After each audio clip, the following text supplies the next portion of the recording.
Okay, so our story starts 3.3 million years ago. There was an ape, kind of an ape, and it picked up a rock and it did something with the rock. Maybe it bashed another ape, maybe it bashed a nut. This was the earliest use of stone tools. 500,000 years later, the ape wasn't an ape anymore, it was a hominid. Tool use actually predates the arrival of human beings in all their various forms. It took a while before we worked out how to stop using stone tools. The first use of iron, we found it 3,200 BC, and it's meteoric iron. It's in a pure form. They found beads that were made of that iron. And of course, if it's in a pure form already, you don't need to worry about smelting it. It took even longer for us to work out how to actually get iron out of the ground and use it. And then something weird happened.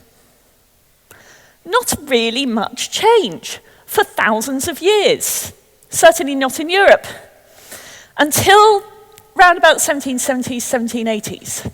Somebody invented machines for automating stuff that we used to do by hand. And it started in the textile industry, it started in Britain.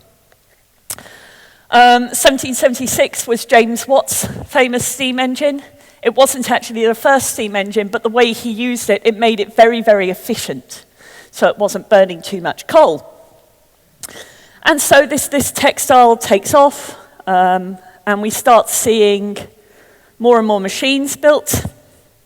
And eventually, this photo is from the 1940s. This is a lady making aviation equipment. She's using steel. It took a while for steel to actually catch on as being the thing that replaced iron. Okay. So in the 1700s, you get this steam power, you get wrought iron machines, wood machines, you get the textile industry. The 1800s, we started getting electricity, we started getting steel production.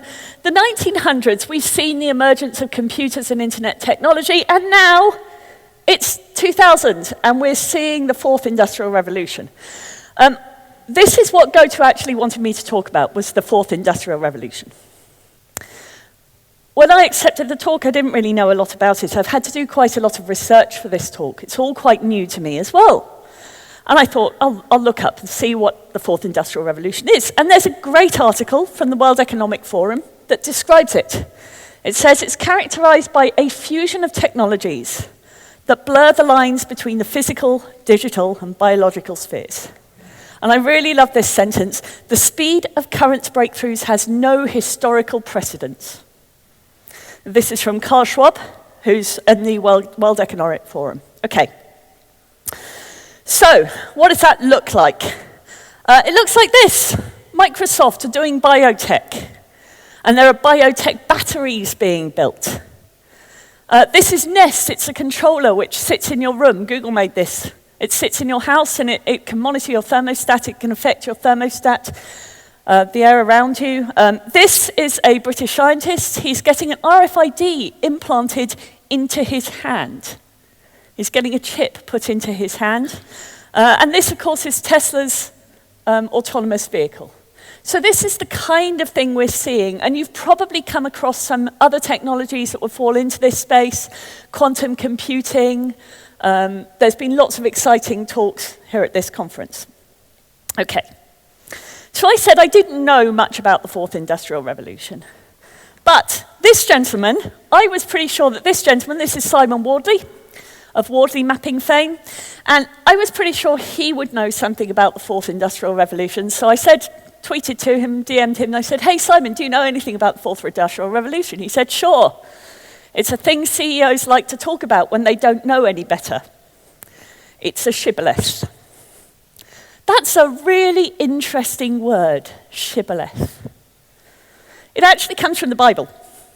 So you have two tribes, the Gileadites and the Ephraimites, and they had a bit of a war, and the Ephraimites won. The Gileadites won, and so the Ephraimites were busy trying to cross this stream, cross this ford, and leave the country as fast as they could. But the Gileadites didn't want them to because they were feeling a bit vengeful.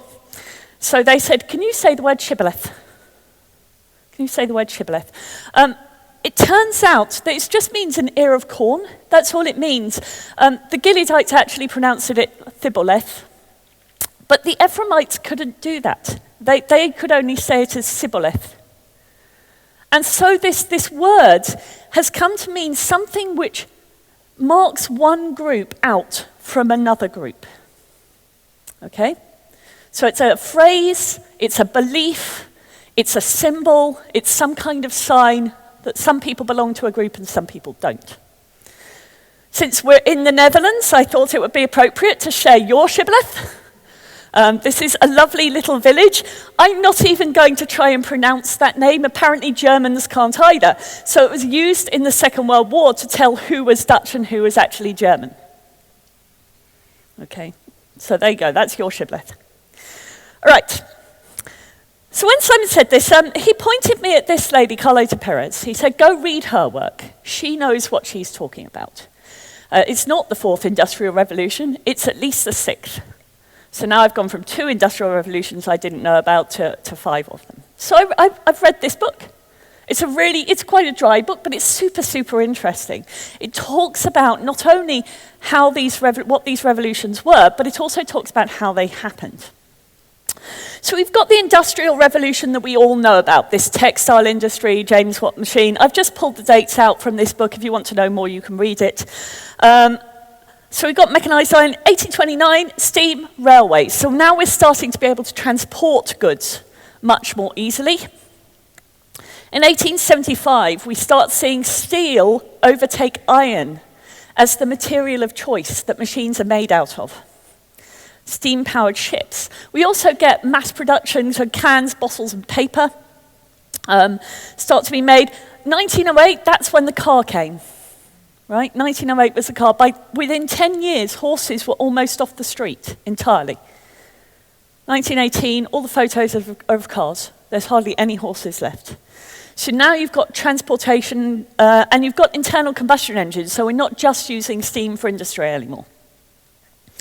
And then finally, 1971, this is when computers really start kicking in. This is when we get the information and telecommunication. Okay. There's something really interesting about those dates. They have a bit of a pattern to them. And it's called a conjugative wave. You can look this up on Wikipedia. So the idea is that 1800s we get the steam, etc., etc., etc. You can see these lovely dates underneath. There's something you can probably see about those dates. They're all about 50 years apart.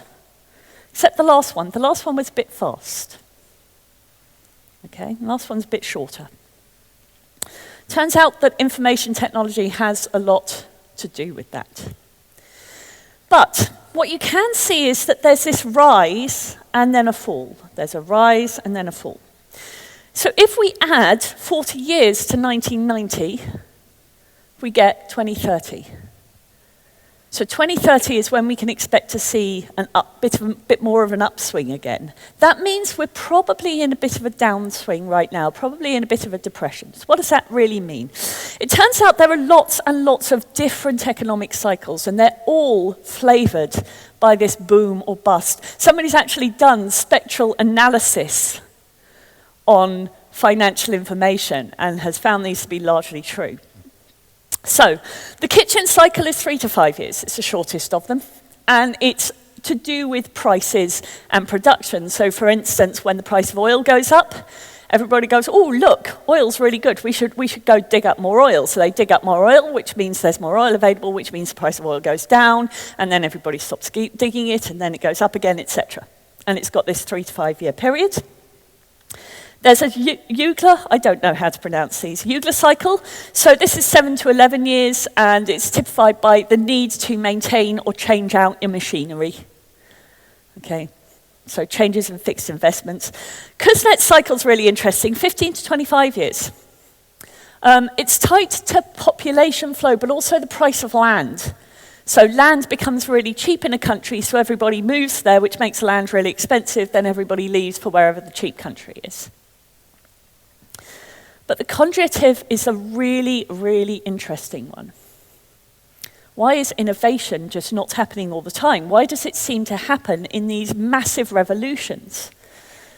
Why do we get these explosions of technology all happening together? And it has to do with financial capital. So the idea is that on an upswing, this expansion, we've got a technology. Maybe it's cars, maybe it's computers, and there's some related tech that's going along with it, and everybody's investing, and it's getting better and better and better, and they're making so much money off of their stocks and their shares and their investments in that technology. It's going really well. They're not going to invest in anything risky. Not when there's stuff that's not risky, that's visibly working, that's making them money. And so because they're not investing in anything really risky, there's not actually a lot of innovation happening right then. It's the stuff which was already innovated that they're investing in. And then you get this boom, everything's amazing, all these new technologies, they're changing the world, but they're also saturating the market. And as the market becomes saturated, so these things that they have invested in stop gaining value. They're still paying dividends, they're still paying a little bit, but they're not paying as much as they were. And you enter this downswing. This is no fun. If you're an investor, you want money. And now the things you invested in aren't giving you any money. So you start looking around to see if there's anything else you could invest in. And maybe that risky thing over there would work. And so the investors start investing in the risky things and kick off the next cycle of innovation. Okay? Now, lots and lots of people don't believe in conjugative waves, including all the people who believe it's only the 4th industrial revolution and not, say, the 6th.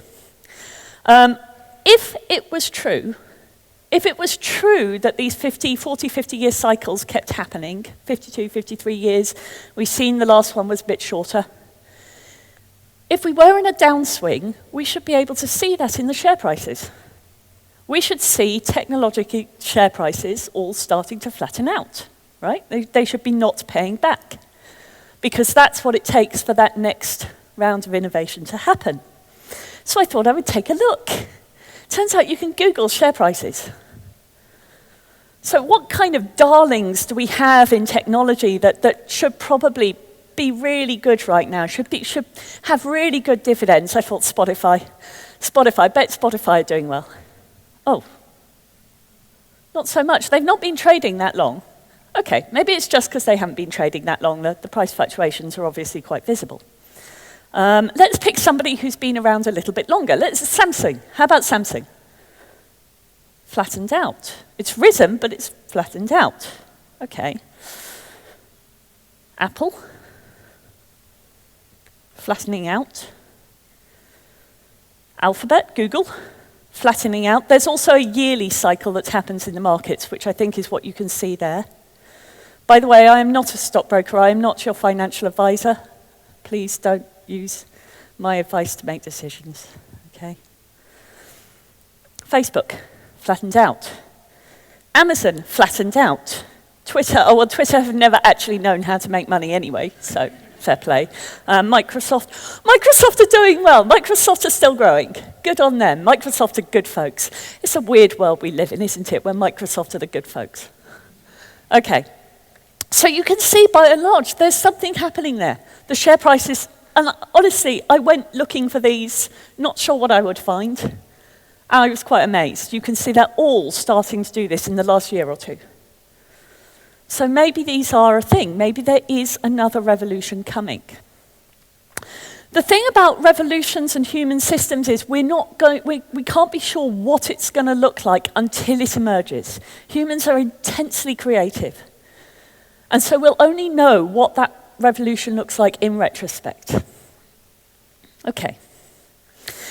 So Simon Wardley uses these ideas of revolution and movement in his Wardley Maps. And I wanted to show you this because I think it's a really great tool for dealing with these ideas of sudden, sharp change versus much longer, slower periods of change. The way a Wardley Map works is you map on this y-axis, you map the visibility to the customers. So you can see the closer it is to your customers, the higher it is on the map. And over on this x-axis, you map how mature the technology is. So you start up here with Genesis. Genesis is really, really new stuff, might not work at all. You're spiking, you're prototyping, you're trying things out. And then you get something that works, and so you go, great, now we need to build it properly. So you build it, and you're custom building it. But below that, you need a ton of other stuff. So you can think of open source technologies, right? Products, you might buy them, you might get them for free, but products which you can then base your new idea on. So this is for an online image site. You can see that things they do that are not like things other people do, so they've had to custom build them, online image manipulation and online storage. But printing, websites, things like that, they're using somebody else's technology for those. Okay. And down at the bottom, we've got computing, we've got a data center. We've bought those, they're products that we're using, we're probably paying quite a bit for them, and there's this power. That's a commodity. It's really super stable. It doesn't really matter that much who we get it from. There's only a few players in the game. The cool thing about these is everything shifts left. Everything shifts to the right, sorry, you're right, my left. Everything shifts this way. So as things get more and more mature and more stable, they get cheaper and cheaper and cheaper. And so something which used to be really expensive, like computing power, you can now get on tap as a commodity from people like AWS. So it's shifting. There's a problem with that, though. If you were an architect or a head of engineering responsible for choosing these technologies, and now something has emerged that's cheaper than the one you chose, it makes you look quite bad.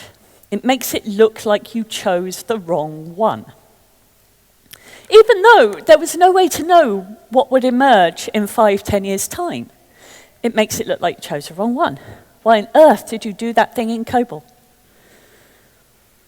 The same thing is true when you custom build a technology and then some open source crops up, or somebody makes a product that just does it better and it's easier to maintain and they'll maintain it for you. And why didn't we just use that product instead of building it ourselves? The thing that we had used to be differentiating in the market, but now everybody does it. And so it makes it look as if we got the wrong decision wrong.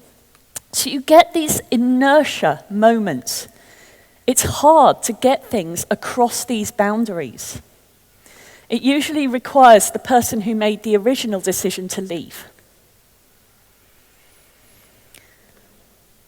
Replacing a tool that you custom build with one that's a product, or replacing a product with something that's now become commoditized, isn't just a technology choice, it's a cultural one too. Culture is everything when it comes to these decisions. Okay. Max Planck said something very similar. He was looking at science and how science advances, and he said it's not that people see a new scientific improvement and go, wow, that's amazing, it's that the other people die. Right? He said science, it's known as science advances one funeral at a time. Okay. So, if we've got these advances, they've been going for a while, but you can see that conjunctive wave, it has got faster. And this is beautiful. This is from our World in Data. They very kindly open source this, so you can get this on the net. You can get the actual figures. They've got actual figures for the percentage of US households that are using some certain piece of technology. Okay, so you can see as households adopt things, you've got these lovely curves.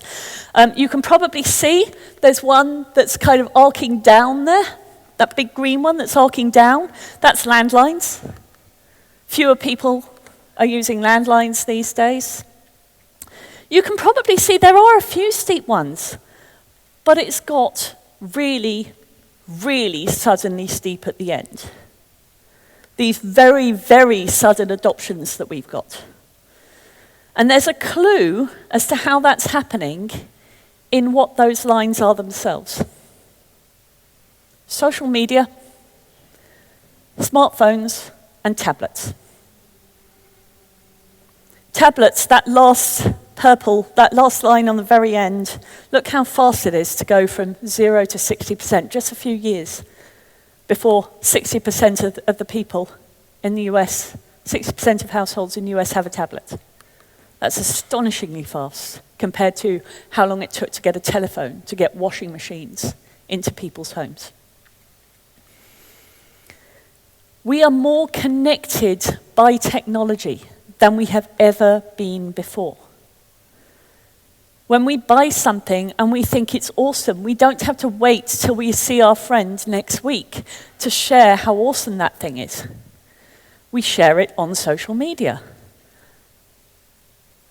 Things are spreading like wildfire right now. Ideas are spreading like wildfire. They're very fast. We're about to see this explosion of technology. I can't wait to see how fast those things get taken up, how fast this revolution will be. Tech itself is growing really, really quickly. Bob Martin had a look at Stack Overflow, and he was looking at the age of demographic age in one of their graphs. And he noticed that half the programmers were quite young, had less than 5 years experience, right? Doubling every 5 years. That's what the graph was telling him. By the way, if you're working with junior programmers, that means things like statically typed languages are probably a good idea. Choose things that are easy to make mistakes that you, a more senior programmer, can undo. I'm presuming you're all senior. If not, you very quickly will be, because you're at a great conference where that's going to help you make that journey. Okay. So I wanted to see how fast how fast technology was growing. I thought, what's the fastest growing tech out there? It's always JavaScript frameworks. There's always another JavaScript framework being invented. So I found a couple of sites that would tell me. One of them, it looks like it's polling GitHub for JavaScript frameworks, and it'll tell you how many days since the last JavaScript framework. It's consistently said 0 every time I've gone there to have a look. And of course, the other site says it's not a number. It's a lovely in-joke for those of us who understand how strange JavaScript can be sometimes. In-jokes are they're a peculiar phenomenon. There was a lady called Steve Shirley. I don't know if any of you have heard of Steve Shirley. Her real name's actually Stephanie, but she was working in the 1960s, and she found that nobody would return her calls, nobody would read her letters if she signed it Stephanie, so she started signing them Steve. She started saying it's Steve on the phone, okay? And that got her a bit more attention. She started this company called F International. F stands for females. And it was unique because what she did was she worked out there were a lot of people at home with kids, households to look after, who had some spare time, who could actually do some work from home if you enabled it. And so she got these women to do telecommuting. And this lovely book is all about the telecommuters, the people at F International. It's full of really great advice, like make sure you have an office and you can't see the washing up from the door, right? But it also has this lovely, lovely thing about what tomorrow's workforce is going to need, what tomorrow's workforce is going to look like. And this was written in 1987, so 30 years ago. So tomorrow's workforce is going to have to exhibit a more human face.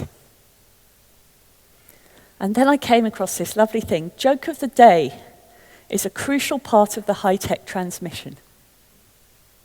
Joke of the day is what lets us bond to each other. The shibboleths, the symbols, the signs that you belong to that group and not another one.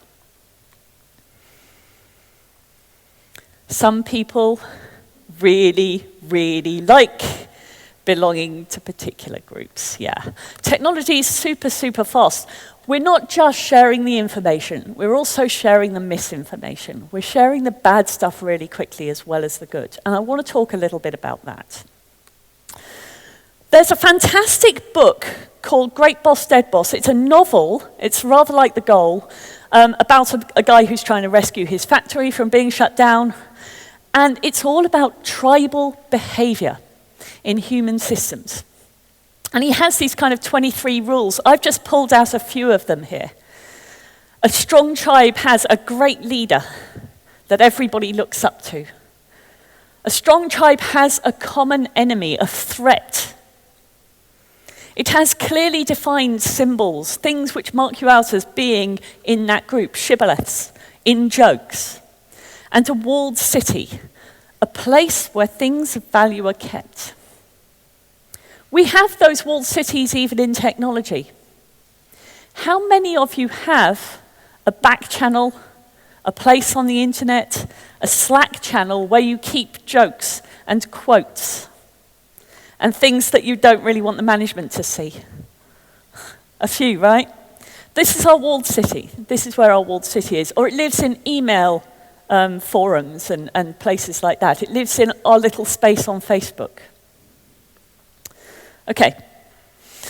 So there's one other thing that makes a strong tribe. I talked a little bit about the common enemy. There are individuals within the tribes. And you can look at the individuals and you can say, are those individuals, do they feel safe and secure? And do they feel valued? And if people don't feel safe or they don't feel valued, they tend to either play up or leave the tribe entirely. Okay, so individuals in a strong tribe, for a tribe to be strong, individuals have to be safe and valued. Really interestingly though, when you look at the tribe value and the tribe safety, a tribe does have to be perceived as valuable. Otherwise people don't want to belong to it.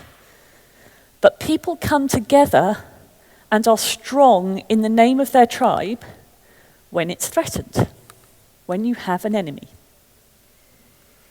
If you're encountering silos in your organization, you might actually want to think, okay, maybe they're feeling threatened. How do we get them to start behaving like a super tribe in the purpose of the whole organization and not just their own little group? You do it. Sorry, I have got it plugged in, but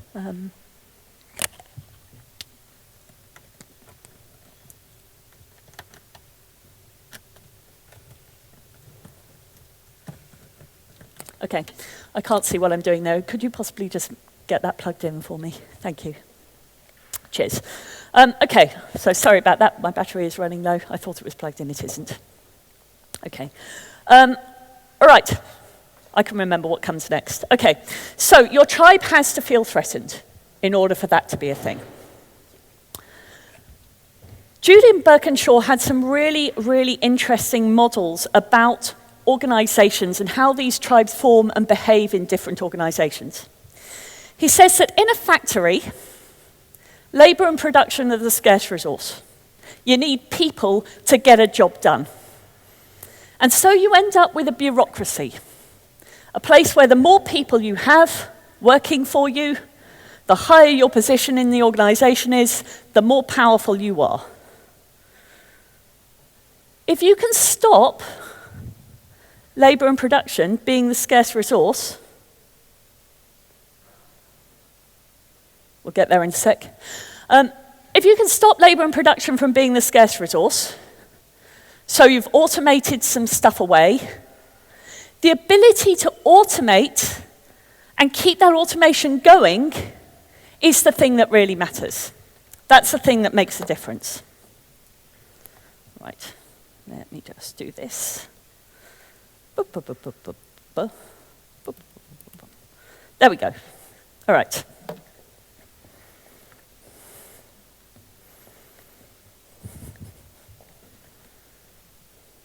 Okay. So there was another slide I put in here, which is this sense of urgency that John Kotter talks about, this threat. Okay? I'll come back to that in a moment. So, Julian Burkinshaw, organizing models. So you end up with a meritocracy. You've got rid of this need for labor, manual labor. And so we're entering this phase where we've got a meritocracy. Knowledge and experience are now the scarce resource. People with knowledge and experience are privileged. We're motivated by personal mastery our ability to gain more skills. Ideally, we make decisions through logical argument instead of through hierarchy, but human beings aren't logical. If we can get rid of knowledge and experience as the scarce resource, we end up with this adhocracy. Jeff Gothelf talks about analytics on tap, the information needed to make decisions. Startups do this, and they're motivated by achievement. They learn by experiment. They make decisions through experiment. People who can exhibit action and conviction, the entrepreneurs, are seen as the privileged ones. Analytics on tap. So the reason I brought this up is because I was talking to David Anderson, who's the Kanban guy, and I said, what would it look like if we had our tribal symbols, the things which bind us, on tap? Would that make it stronger? Would that make it easier for other people to want to join our tribe? And he said, Ferrari. I said, Ferrari? He said, Ferrari. If you go to the pit lanes in Formula One, they have these booms overhead, and they're these big iron struts, steel struts, with all the cameras and mics on so that people can look down into the pit lanes and as the race is progressing. And you can see what's going on in the pit lanes. Except for Ferrari. Ferrari have these beautifully sculpted silver things. You can see the booms here in this photo. Ferrari's brand is everywhere. Their symbols are everywhere. When you walk into their canteen, they have monitors everywhere, and they're either showing you what Ferrari are up to, how awesome and valuable Ferrari are, or they're showing you what the competitors are up to, and reminding you that there is a threat out there. On tap. I took this photo as I was coming into Amsterdam. This is actually going up in King's Cross. I don't know if you can see those marks on the building. They're telling you which floor things are on. If I zoom in on one of them, can you see that? What is it? It's the Android logo. This is the new Google building. It doesn't say Google anywhere on it. They've actually done something quite insidious. They have invited you to join their tribe. We're Google. Not just we're Google, but because you recognize the symbols, you are also Google. Okay. And that's a problem because all the information that causes us to form tribes is freely available. Carol Cadwallader has a most fantastic TED Talk. I can't stress how important it is that those of us in technology watch this talk. It's really awesome. Very, very scary. She talks about Brexit, and she talks about how she goes to her Welsh home, and she spoke to the people there, and they all said how bad immigration was and how the EU was costing everybody money. And she said, this is really strange because there's no immigration in this little Welsh town, and they're actually massive beneficiaries of EU funding. What's going on? And everybody said, well, hadn't you seen the information on Facebook? She said, what information? Turned out the Leave campaign against electoral funding law was sponsoring adverts on Facebook where they couldn't be tracked. And you couldn't see who was seeing those adverts. And we don't know where the money to fund those adverts came from. Well, we're pretty sure we do. The EU know that Russia got involved in the Brexit campaign. Facebook, Mark Zuckerberg, has refused to appear before Parliament and answer the questions about what adverts were shown and how much money they cost. We're not having a lot of luck today.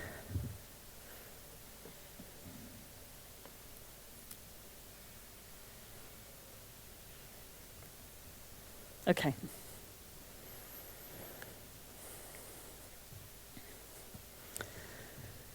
There's something else that's happened. Another kind of revolution that I wanted to talk about. And it's also got signs and symbols associated with it. It's also got tribes associated with it. And I am very sorry that I didn't realize it wasn't plugged in. Okay.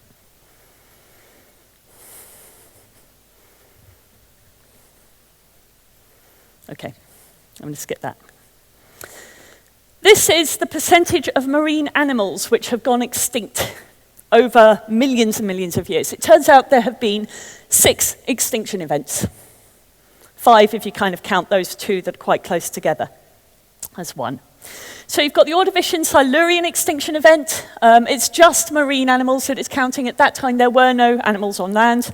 It took 2.3 million years for the Earth to cool down. So you've got a young Earth, it's cooling down. There are some volcanoes spewing ash as well. It's not really helping. And over these 2.3 million years, 30% of the animals went extinct. Then you've got the late Devonian. It lasted somewhere between 500,000 and 25 million years. You can see there's a lot of smaller extinctions going on all the time there. Not quite sure what caused it, probably volcanoes. Those 2 that are quite close together, the end of the Capetanian period and this Permian-Triassic boundary.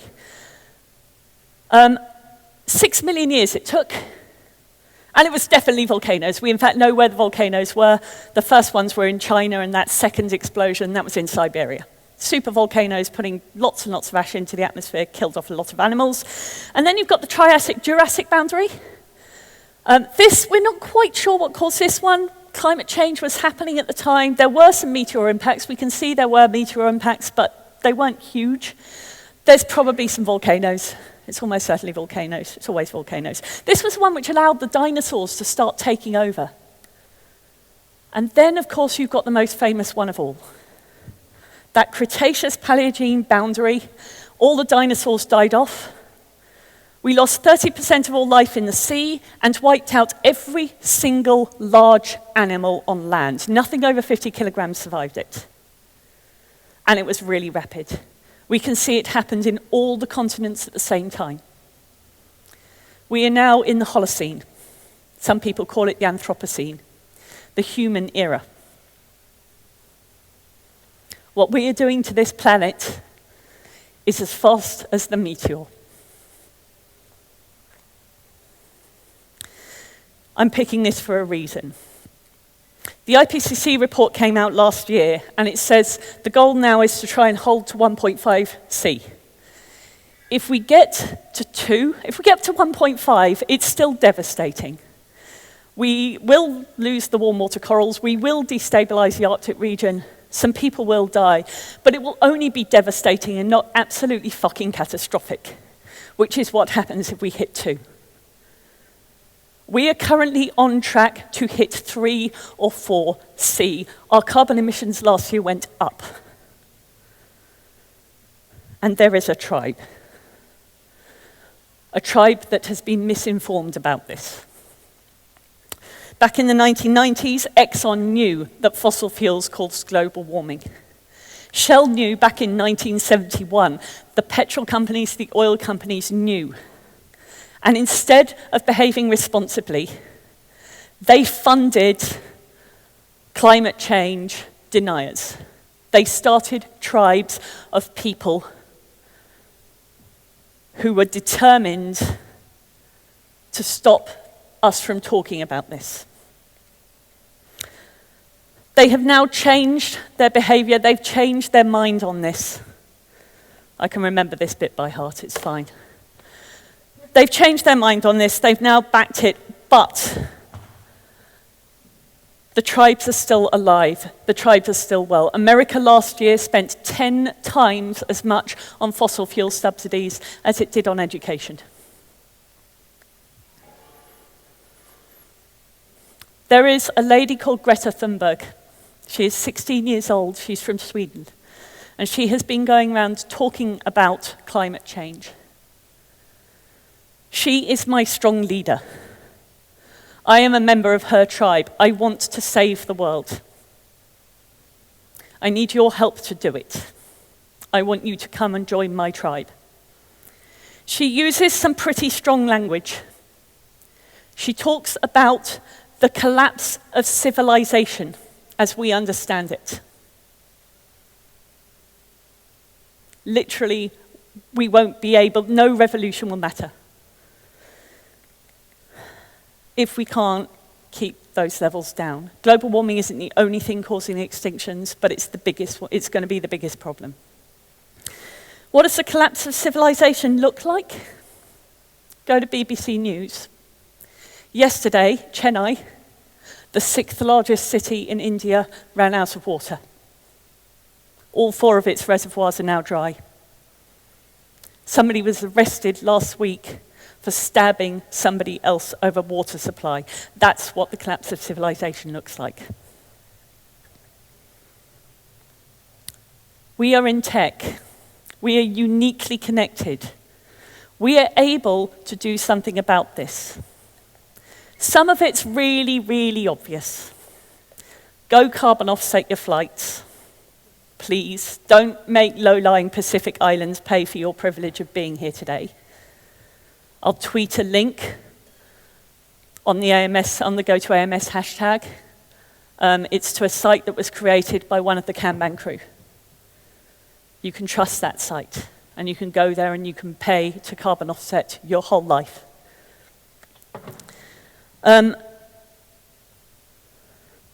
Talk about it. Talk about the sense of urgency. Talk about the good stories as well. Talk about Jaideep yesterday, bringing light to people who would otherwise be burning kerosene lamps, clean energy to those people. Talk about the awesome fact that there is now a train direct from London to Amsterdam. Share the good stories of the technology that you see emerging that will help to solve this problem. Get people to want to be part of that, to want to invest it. Get them to want to be part of this tribe.